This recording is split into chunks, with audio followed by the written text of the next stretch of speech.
A ata do Copom, divulgada ontem, ajudou a diminuir um pouco a tensão sobre os ativos domésticos. Mas a pergunta é: todo o estresse já está resolvido?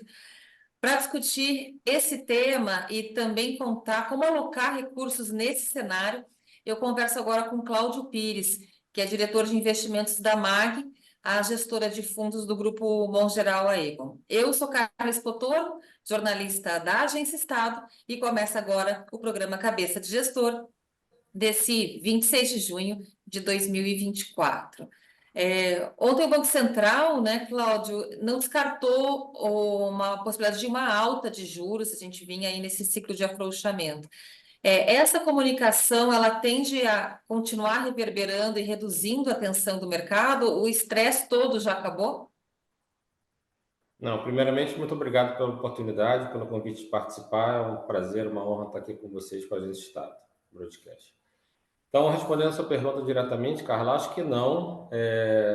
Na verdade, foi uma boa notícia no sentido de que teve unanimidade e eles, vamos dizer, votaram de forma coesa, identificando o mesmo cenário, as dificuldades, reconhecendo que as expectativas de inflação, eles falavam de ancoragem parcial e agora estão reconhecendo que há uma desancoragem nas expectativas. Só que eu acho que o processo, vamos dizer, esse foi um passo na direção correta, vamos dizer assim, mas acho que ainda tem outros, vamos dizer, outros gaps ainda a serem preenchidos.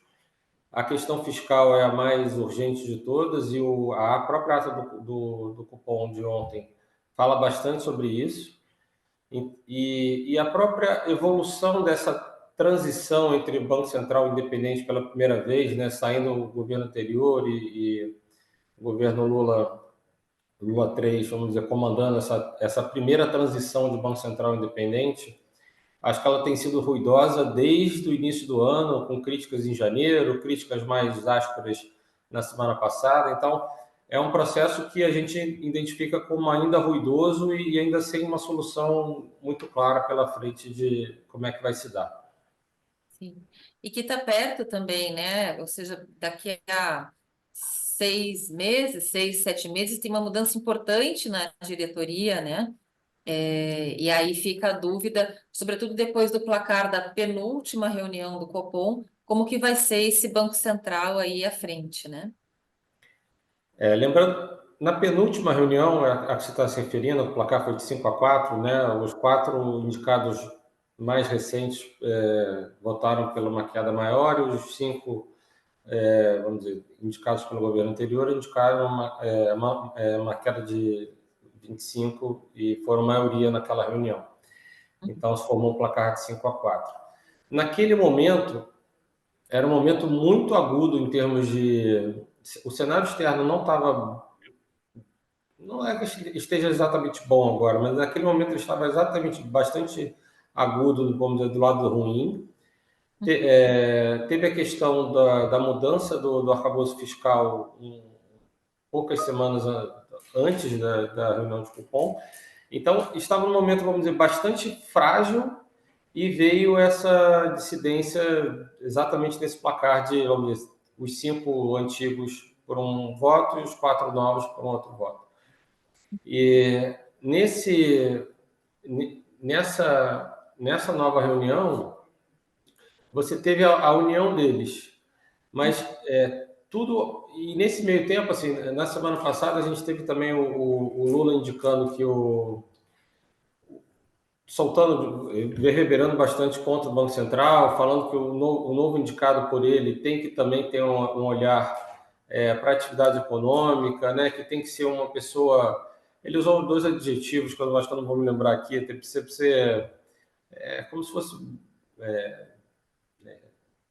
uma bagagem mais antiga em termos de histórica, etc.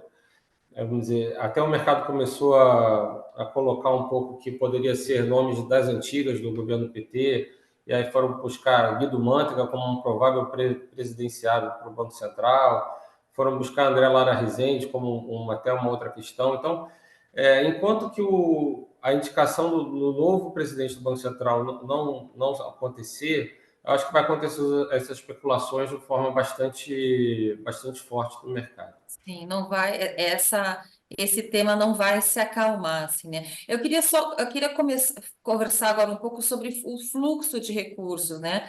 O que a gente viu nas últimas semanas era uma saída de bolsa, né, de renda variável, não só por parte do estrangeiro, mas dos fundos também, né? Vocês entendem que nesse contexto, de Banco Central, de política monetária aqui e também lá fora, o fluxo continua para renda fixa, deve continuar uma predileção por crédito privado. Queria ouvir um pouco, entender como é que vocês veem essas perspectivas. A gente acompanha bastante de perto aqui como é que está o fluxo da indústria, né, investidores estrangeiros e locais. E, como você falou, está super correto. O investidor estrangeiro, até ontem, tirou mais ou menos 40 bilhões de reais da renda variável, o que tem contrabalançado esse fluxo um pouco para a Bolsa especificamente, tem sido até pessoa física. A gente vê os sonais ainda com bastante baixa alocação, em termos históricos, para a renda variável. Então, vamos dizer, o investidor estrangeiro tem saído e o investidor local institucional não tem entrado, nem entrado nem saído, ele está muito de lado. A indústria como um todo de renda variável, esse ano especificamente, ela até o fluxo está bastante próximo da neutralidade, não tem muita saída não, mas se você pegar historicamente também, patamares muito baixos. Vou até te dar um número. Hoje, o somatório total dos fundos de renda variável da indústria de fundos brasileira é inferior a 7%. É um patamar super, super baixo. E o ambiente, né, não ajuda, né? Você tem ainda o CDI muito alto, vamos dizer, dragando todo esse fluxo de recursos. Como você falou, o crédito privado tem sido uma das principais alocações, principalmente das pessoas físicas, as plataformas de investimento.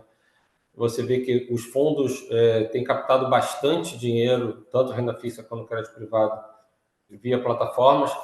Já não diria que é uma migração, porque, como eu te falei, renda variável está bem estacionado, localmente falando, mas vamos dizer, o dinheiro novo tem ido todo para a indústria de renda fixa como um todo, que no ano capta mais ou menos, eu tenho um número aqui, 205 bi no ano de superávit para essa classe, vamos dizer assim. Sim.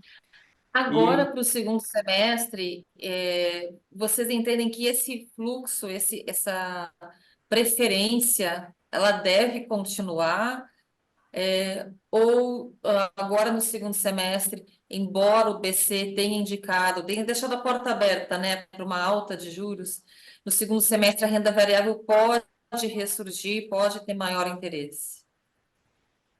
eu acho que o ambiente é muito desafiador para a indústria de renda variável. A renda fixa deve continuar recebendo maiores fluxos. E por exemplo, a Selic está parada em 10,5, né? Com uma inflação projetada na casa de entre 3,5 e 4.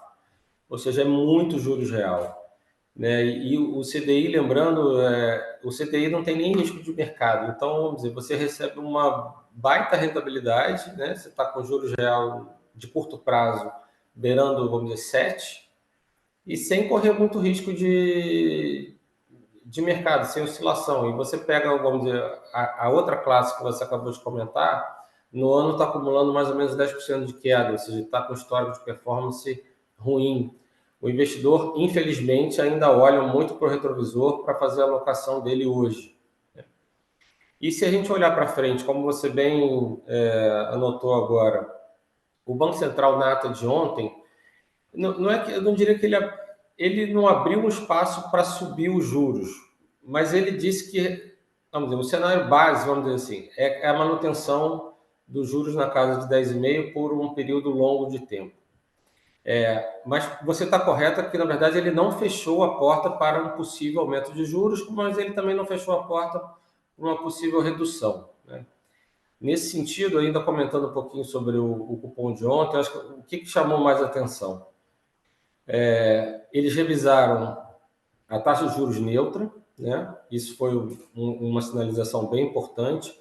E ele não só revisaram para cima, como eles comentaram que, na verdade, essa como sendo uma variável não estimável, não observável, eles entendem que qualquer aumento da taxa de juros neutra ela tem que ser feita de forma parcimoniosa, ou seja, de forma pouco significativa e de tempos em tempos longos.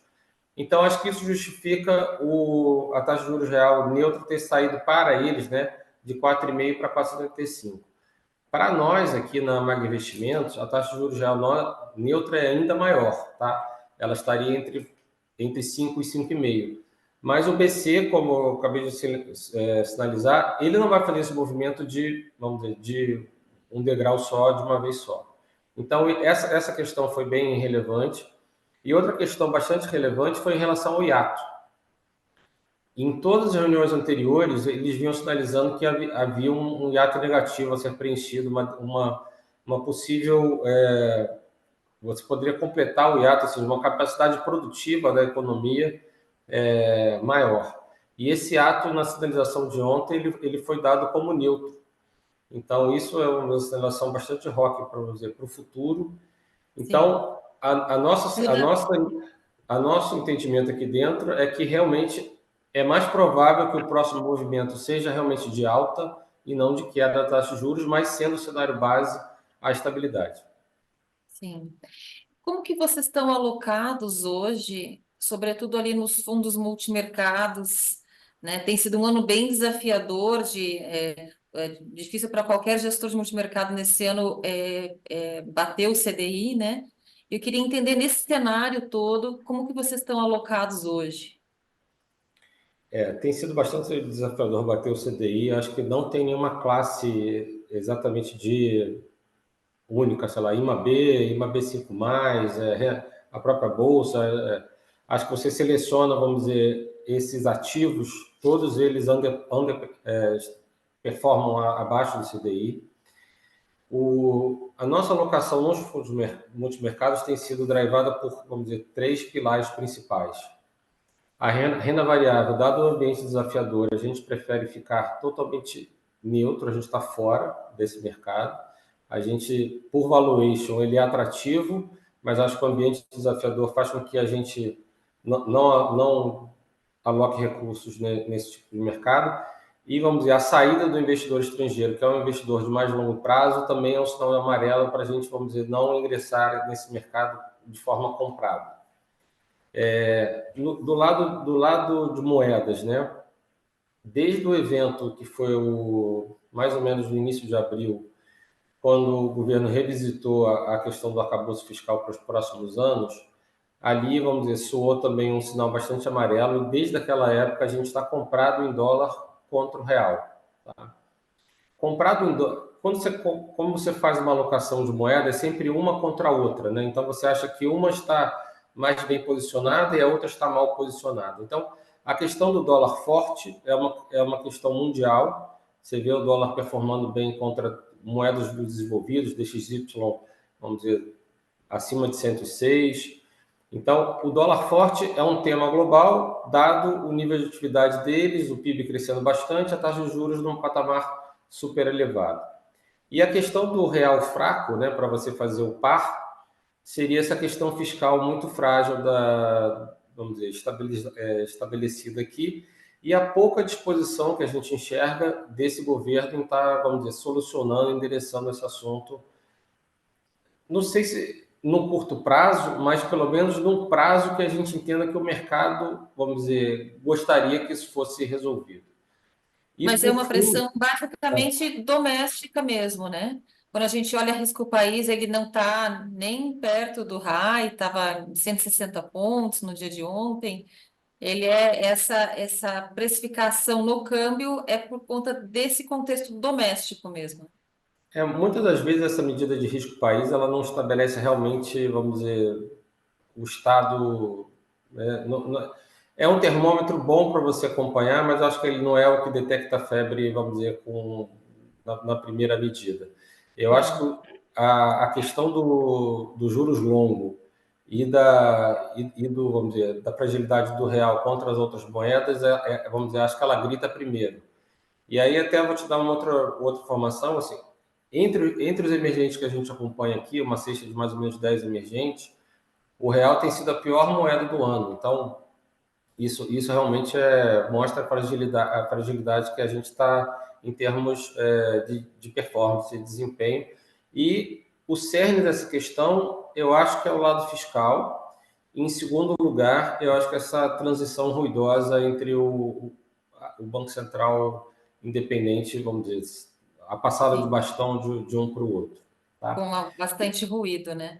Cláudia, desculpa, eu acabei te interrompendo, você falou que eram três pilares, né? Exatamente, eu ia falar o terceiro agora. E o terceiro, a gente tem, na verdade, alocado inflação de curto prazo. Tá? Tanto a inflação implícita de curto prazo, quanto a própria inflação mesmo corrente, que a gente acredita que venha dar sinais da esteira dessa valorização do câmbio algo de agora, faça com que essa expectativa do mercado em relação às próximas leituras de inflação sejam para cima, né? Sejam sempre revistas para cima. Quando você fala a curto prazo, a gente está falando do quê? 2026 ou antes ainda? Ó, na inflação de curto prazo alocada, eu estou falando da NTNB de 2024, que é essa que vence daqui a pouco, e também da 2025, e da inflação implícita, eu estou falando da 2026. Então, realmente são os vértices mais curtos da curva mesmo, 24, 25, 26, são os que estão merecendo a nossa maior alocação em termos de estratégia, mas pensando bastante nessa deteriorização da expectativa de inflação que a gente consegue ver a leitura através do focus e também através das implícitas. Sim. A gente volta a viver aquela questão que a gente viu aí em gestões anteriores do Banco Central, da desancoragem das expectativas. Lá atrás a gente viu o estrago que isso pode dar, né, no mercado. Cláudio, eu quero te agradecer pela entrevista, viu? Muito obrigada. Muito obrigado a vocês pela oportunidade. A gente encerra aqui então o programa Cabeça do Gestor. O apoio técnico foi do Cláudio da Luz, da TV Estadão. A gente se vê no próximo programa e até lá. Até lá.